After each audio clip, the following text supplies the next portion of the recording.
আমার বেগুন আজটা খেতেই হবে। এইটা কোথায় গেল?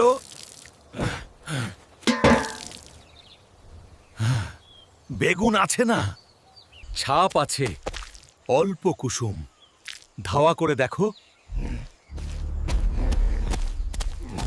শান্ত নামো।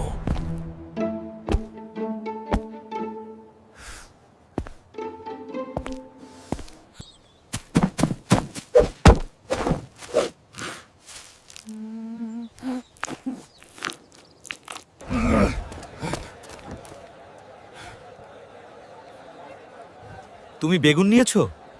কেন? ভাই, আমি আমার ছোটদের জন্য খেতে দিতে। বেগুন ভাগ করে খাওয়া ভালো। দুঃখ নেই, তবে বলবো পরের বার জিজ্ঞেস করে নেওয়া ঠায়। ভালোবাসা আর বেগুন সবাই মিলে ভালো থাকি।